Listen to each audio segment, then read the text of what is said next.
Assalamualaikum warahmatullahi wabarakatuh. Perkenalkan, nama saya Faridatul Mu'amanah.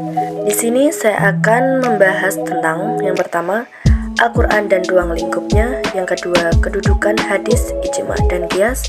Yang ketiga, pengertian tentang nas dan syariah. Yang keempat, teori dan konsep istinbat hukum dalam Islam. Yang kelima, ijtihad dan perbedaan mazhab. Langsung saja saya akan menjelaskan tentang pembahasan kita yang pertama, yaitu Al-Quran dan ruang lingkupnya.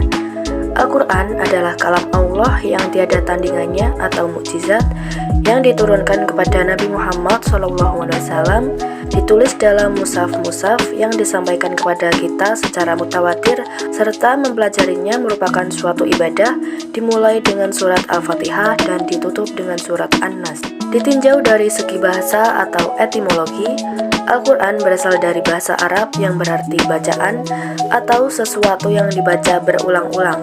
Kata Al-Quran adalah bentuk kata benda atau masdar dari kata kerja qoro'ah yang artinya membaca.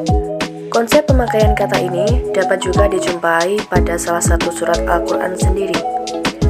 Selanjutnya, ditinjau dari sisi terminologi, pengertian Al-Quran disandarkan pada Dr.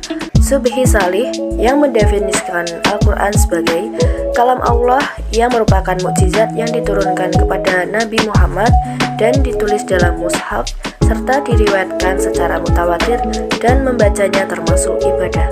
Next ke pembahasan selanjutnya, yaitu struktur pembagian Al-Quran. Al-Quran terdiri atas 114 bagian yang dikenal dengan nama surat-surat. Setiap surat akan terdiri atas beberapa ayat, di mana surat terpanjang dengan 286 ayat adalah surat Al-Baqarah, dan yang terpendek hanya memiliki 3 ayat, yakni surat Al-Kautsar. Total jumlah ayat dalam Al-Quran mencapai 6.236 ayat, di mana jumlah ini dapat bervariasi menurut pendapat tertentu, namun bukan disebabkan perbedaan isi, melainkan karena cara atau aturan menghitung yang diterapkan.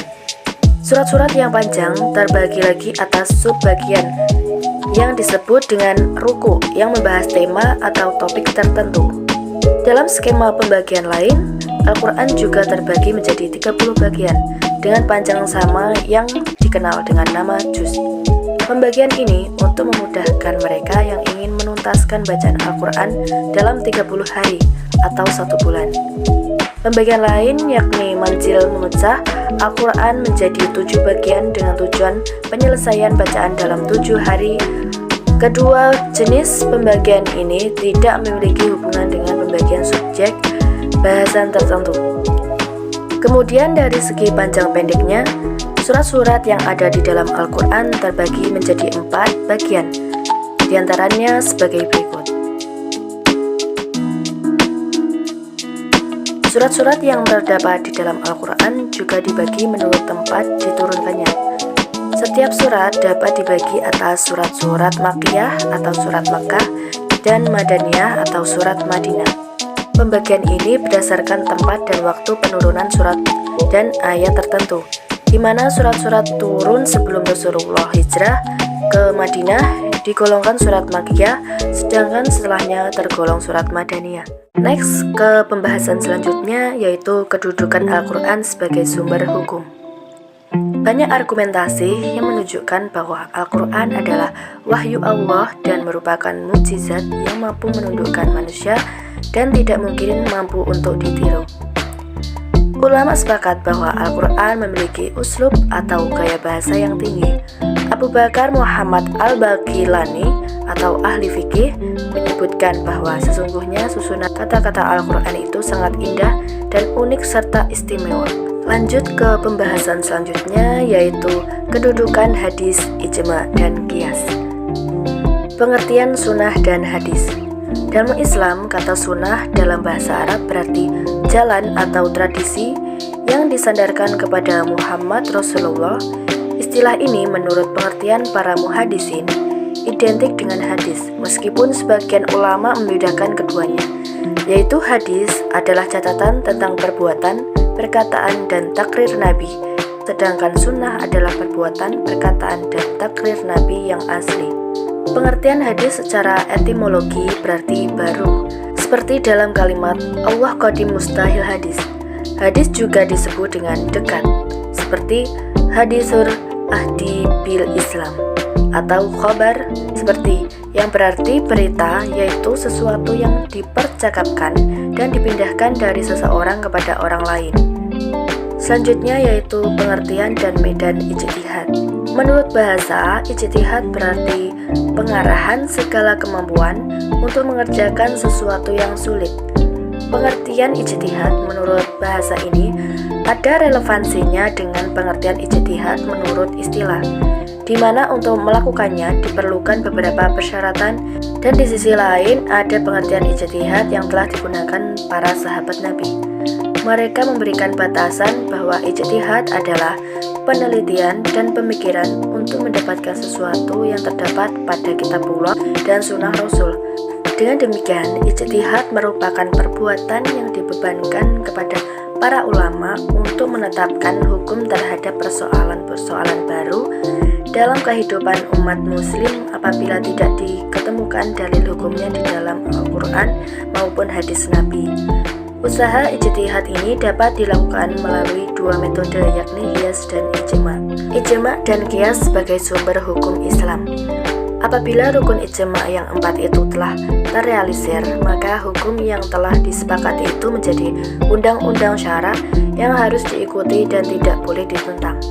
Ia merupakan hujjah atau dalil dalam pembinaan hukum Islam. Bagi mujtahid berikutnya tidak boleh menjadikan keputusan itu sebagai objek ijtihadnya.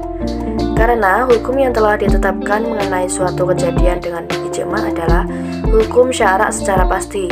Tidak ada jalan untuk menentangnya atau menghapusnya. Pembahasan selanjutnya yaitu pengertian tentang nas dan syariah.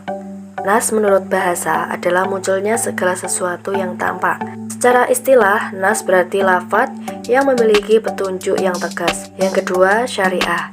Syariah menurut etimologi berarti sumber air yang dituju atau yang didatangi untuk minum. Kemudian kata syariah itu digunakan oleh orang-orang Arab dalam arti jalan yang lurus. Adapun pengertian syariah menurut terminologi antara lain seperti yang disebutkan oleh Manna Khalil Al-Qotan, ialah segala yang ditetapkan oleh Allah untuk para hambanya, baik mengenai akidah, akhlak, muamalat maupun tatanan kehidupan yang lainnya. Selanjutnya, teori dan konsep istimbat hukum dalam Islam. Secara etimologis, kata istimbat berasal dari kata benda an-nab, bentuk masdar dari nabata yanbutu nabtan. Secara terminologis, kata istimbat berarti upaya mengeluarkan makna dari nas, yaitu Al-Quran dan Sunnah, yang berkaitan dengan hal-hal yang sulit dan penting dengan mencurahkan kekuatan nalar dan kemampuan yang optimal. Menggunakan istilah ijtihad memberikan isyarat bahwa istimbat harus dilakukan dengan menggunakan kaidah-kaidah usuliyah sebagai pedoman operasional dalam menjelaskan nas-nas syar'i berdasarkan perspektif hukum Islam. Teori dan konsep hukum dalam Islam.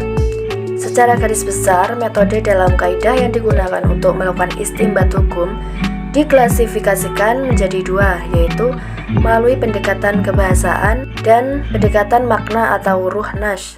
Selanjutnya yaitu ijtihad dan perbedaan mazhab. Ijtihad mengalami masa perkembangan yang paling pesat pada awal abad kedua sampai dengan abad keempat Hijriah. Masa itu dikenal dengan periode pembukuan sunnah serta fikih dan munculnya mujtahid-mujtahid terkemuka yang kemudian dikenal sebagai imaman mazhab, yaitu Imam Malik, Imam Hanafi, Imam Syafi'i, dan Imam Hambali. Perkembangan ijtihad mengalami kemunduran, bahkan muncul pendapat bahwa pintu ijtihad telah tertutup. Hal ini dikarenakan umat Islam memandang bahwa semua masalah telah ditetapkan hukumnya oleh ahli hukum Islam atau fuqaha, sehingga mereka hanya boleh menjelaskan dan menafsirkan ajaran-ajaran telah disepakati oleh fuqaha terdahulu. Sekian pemaparan materi yang dapat saya sampaikan. Apabila ada kurang lebihnya, saya mohon maaf yang sebesar-besarnya. Wabillahi taufiq wal hidayah wa ridha wa inayah. Wassalamualaikum warahmatullahi wabarakatuh.